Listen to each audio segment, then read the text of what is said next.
Baik dokter, sebelumnya perkenalkan kami dari kelompok SGDA 1 yang ingin mempresentasikan hasil karya paper kami tentang Our Reflection on PBL based on our experience at senior high school. Baik, berikut adalah anggota dari kelompok SGDA 1, bisa dilihat di layar. Berikut adalah outline-outline yang akan kami bahas dalam presentasi hari ini. Yang pertama adalah latar belakang. Sebelumnya, perkenalkan nama saya Octavio Kuncoro Jati. Saya akan membahas tentang latar belakang dan rumusan masalah. Jadi, pendidikan adalah fondasi utama dalam membentuk individu sebagai profesional yang berkualitas dan berkompeten di masa depan. Dalam perkembangannya, pendidikan tinggi, terutama di bidang kesehatan seperti pendidikan kedokteran, memainkan peran penting dalam bidang medis. Salah satu metode pembelajaran yang telah diperkenalkan dan mendapat pengakuan luas di berbagai tingkatan pendidikan adalah pembelajaran berbasis masalah atau problem-based learning. BBL adalah pendekatan pembelajaran yang menekankan pada penerapan pengetahuan dan keterampilan dalam konteks dunia nyata. Siswa bekerja sama dalam bentuk kelompok untuk menyelesaikan proyek-proyek yang menuntut pemecahan masalah, analisis kritis, dan kreativitas. Sekolah menengah atas merupakan tingkat dan periode penting dalam pendidikan siswa, di mana mereka mulai mengetahui dan menggali minat akademik mereka dan mempersiapkan diri untuk melanjutkan ke tingkat pendidikan yang lebih tinggi. Di tingkat pendidikan lebih tinggi, penggunaan BBL telah menjadi semakin populer sebagai alternatif pembelajaran konvensional. Melalui penelitian dan refleksi ini, kami berharap dapat memberikan wawasan yang berharga tentang efektivitas BBL sebagai metode pembelajaran di berbagai tingkat pendidikan. Kami juga berharap untuk menyelidiki bagaimana pengalaman kami dengan BBL di tingkat sekolah menengah atas untuk mempengaruhi persiapan kami untuk melanjutkan ke pendidikan tinggi, khususnya di kedokteran. Implikasi penggunaan BBL dalam pendidikan kedokteran dapat membuka diskusi penting tentang bagaimana metode pembelajaran inovatif dapat membentuk masa depan praktik medis, terutama di pendidikan kedokteran, dapat mempersiapkan calon dokter yang lebih kompeten dan siap menghadapi tantangan medis di masa depan. Yang kedua yang ingin kami bahas adalah tentang rumusan masalah. Karya tulis kami dengan judul Our Reflection on PBL Based on Our Experiences at Senior High School ini bertujuan untuk mengeksplorasi pengalaman kami dengan PBL selama masa sekolah dan menghubungkannya dengan implementasi PBL di lingkungan pendidikan tinggi khususnya di sekolah kedokteran. Kami ingin menjawab beberapa pertanyaan berikut. Yang pertama adalah apa itu problem based learning? Yang kedua adalah bagaimana pengalaman kami di PBL selama masa sekolah menengah atas untuk mempengaruhi pemahaman kami terhadap materi pembelajaran dan keterampilan praktis. Yang ketiga adalah bagaimana PBL dapat diterapkan di tingkat perguruan tinggi khususnya di sekolah kedokteran. Lalu berikutnya adalah apa kaitan problem based learning yang kita lakukan di SMA dengan PBL yang terdapat di sekolah kedokteran dan apa saja faktor-faktor yang dapat mengaruhi proses dan hasil akhir problem based learning dan yang apa saja hambatan yang dapat terjadi dalam proses PBL dan solusi yang ditawarkan untuk mengatasi hambatan tersebut. Oke, perkenalkan nama saya Fiona Victoria dengan NIM 23052511003. Jadi, tujuan dari penelitian ini adalah yang pertama, agar pembaca dapat memahami konsep pembelajaran berbasis problem-based learning lebih mendalam karena mengatasi masalah real. Dan yang kedua, untuk membantu pembaca meningkatkan kemampuan serta meningkatkan keterampilan yang bisa digunakan dalam dunia nyata. Dan yang ketiga adalah agar pembaca mengetahui dengan adanya program PBL dapat membantu dalam proses pembelajaran dan pemahaman materi. Dan yang keempat adalah untuk mengetahui apakah faktor-faktor penghambat dan pendukung serta solusi yang ditawarkan untuk membantu dalam proses pelaksanaan PBL.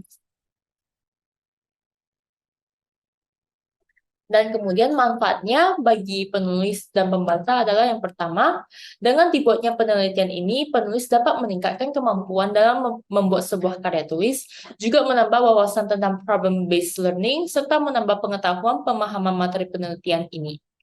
Dan kepada pembaca, tentunya penulisannya penelitian ini sangat bermanfaat bila dibaca. Dengan membaca penelitian ini, diharapkan pembaca dapat lebih memahami tentang problem-based learning dan juga bisa mengaplikasikan dalam kegiatan pembelajaran, baik di tingkat sekolah maupun di tingkat universitas. Baik, perkenalkan nama saya Maria Charlton Sitono dengan NIM 230511025. Masuk ke dalam definisi problem-based learning. Problem-based learning atau PBL adalah sebuah model pembelajaran di mana mahasiswa menggunakan masalah yang sudah real atau yang sudah nyata ada dalam kehidupan sebagai dasar yang mendorong mahasiswa mengetahui sebuah pengetahuan.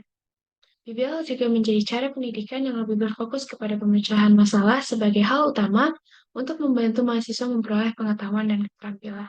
Baik, perkenalkan saya Vanessa Prague Paulus dengan NIM 230251111. Di mana di sini saya akan melanjutkan dari definisi PBL yang telah dijelaskan oleh Maria tadi.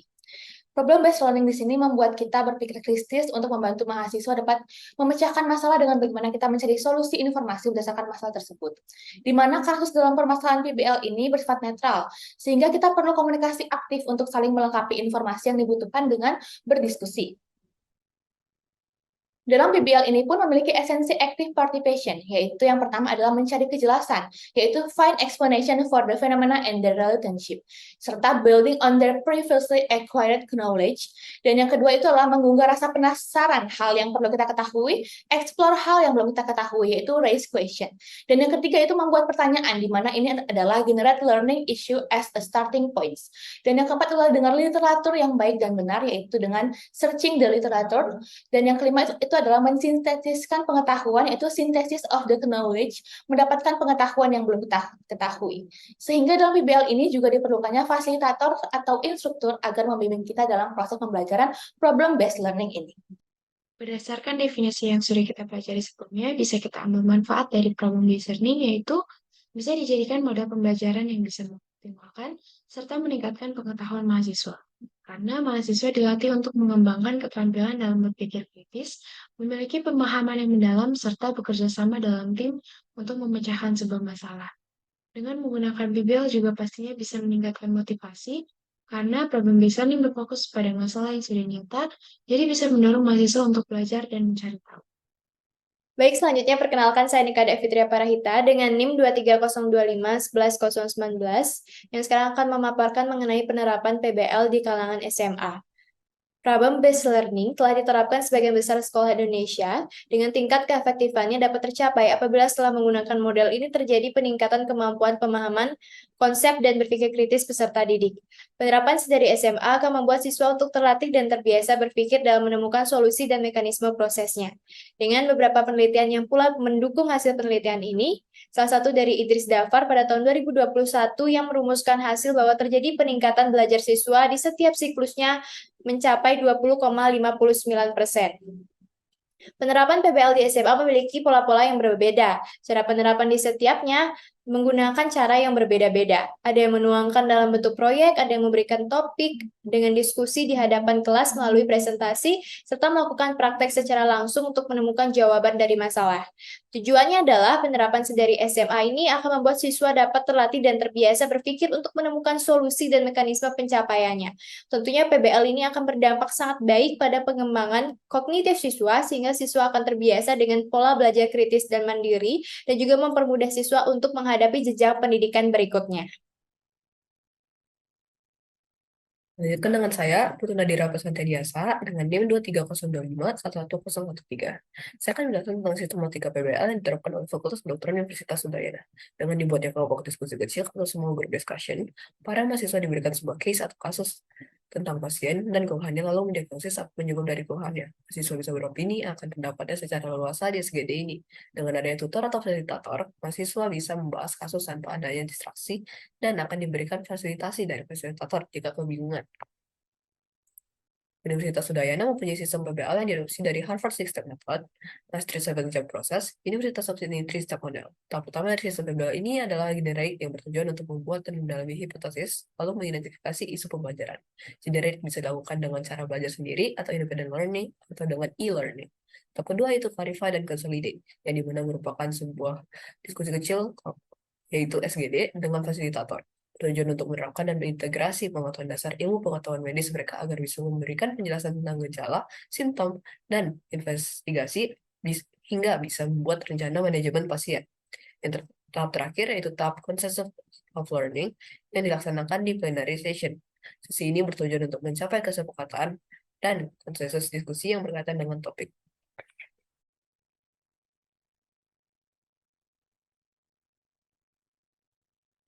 Kita beralih ke pokok bahasan selanjutnya, yakni refleksi keterkaitan PBL di SMA dan kuliah.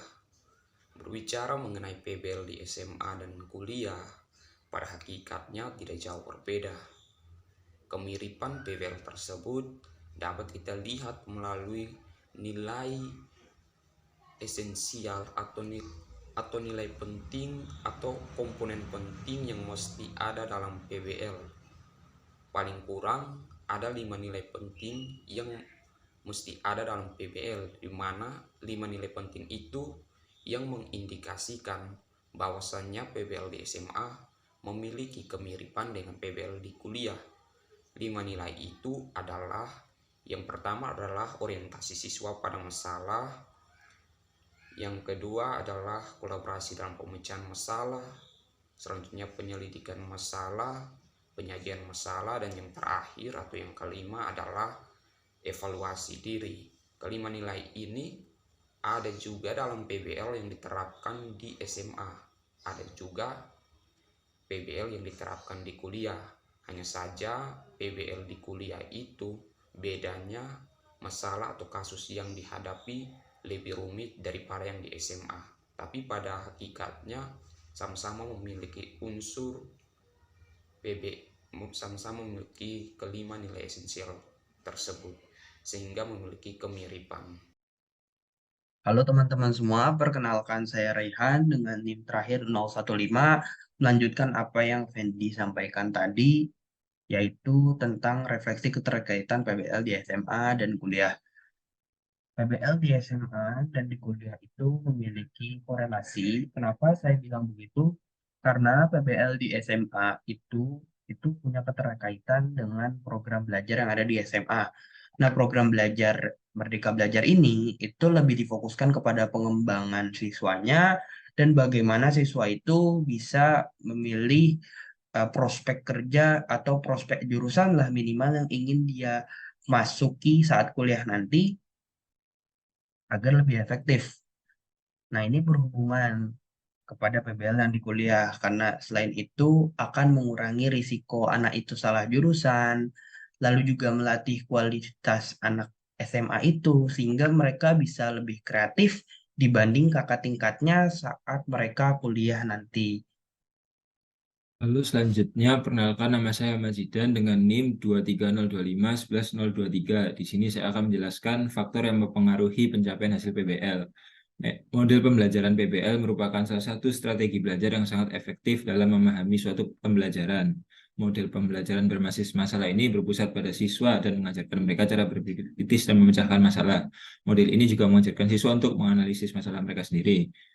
Metode PBL mempunyai dua faktor yang bisa mempengaruhi pada pencapaian hasil PBL. Faktor tersebut merupakan faktor yang terdiri dari internal dan eksternal.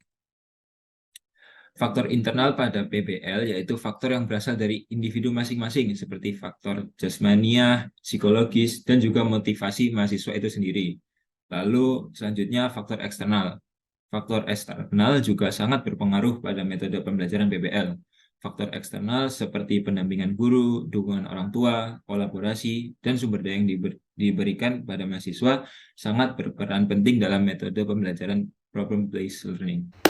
Oke, saya Putra Dikta Mulyawardana dengan NIM 23025111021. Sekarang saya akan membahas mengenai hambatan dalam penyelenggaraan PBL. Yang pertama, peserta didik kehilangan role model. Dengan fasilitator yang lebih minim berinteraksi dibanding dengan guru tradisional, peserta didik akan lebih sulit memilih seseorang sebagai role modelnya. Yang kedua, PBL bergantung pada motivasi dan usaha siswa. Jadi jika terdapat siswa yang kurang memiliki motivasi, maka akan tercipta efisiensi. Yang ketiga, informasi yang didapat masih mentah dan kurang terorganisir. Jadi, informasi-informasi yang digali oleh siswa secara mandiri itu akan lebih kurang terproses dibanding dengan yang didapat melalui pembelajaran tradisional. Yang keempat, kekurangan fasilitator. Yang kelima, banyak memakan waktu. Yang keenam, menciptakan individualisme.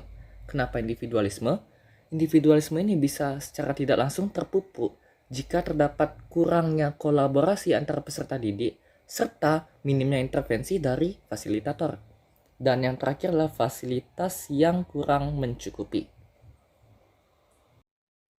Perkenalkan, nama saya Niputu Sani Resti dengan NIM 23025111017. Di sini saya akan menjelaskan tentang solusi dari hambatan sistem PBL. Nah, yang pertama yaitu fasilitator harus mampu menjadi role model bagi peserta didik. Kemudian yang kedua yaitu perlunya motivasi, dukungan, dan saran dari fasilitator.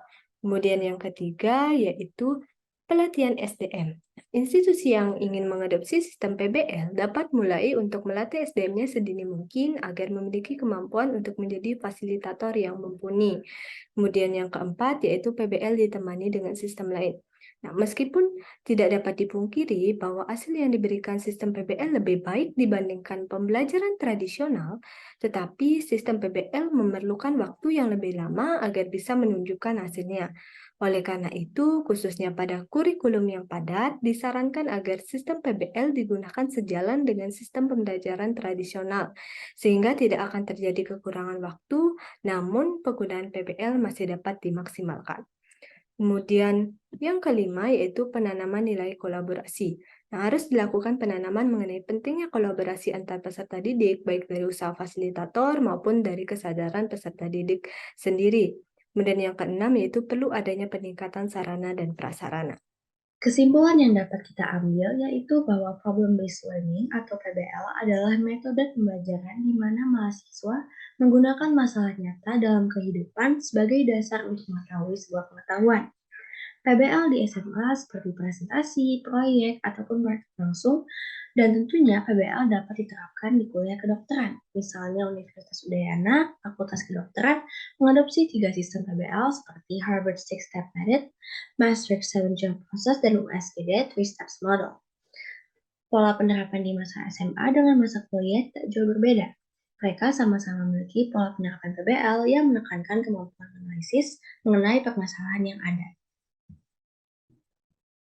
Saran yang dapat kita ambil yaitu diperlukannya sistem problem-based learning untuk diterapkan dalam dunia pendidikan sedini mungkin, karena dapat melatih kemampuan menganalisis peserta didik dalam memecahkan masalah, sehingga akan berguna saat dunia perkuliahan nanti. Sekian presentasi dari kelompok kami, mohon maaf apabila ada kesalahan, terima kasih.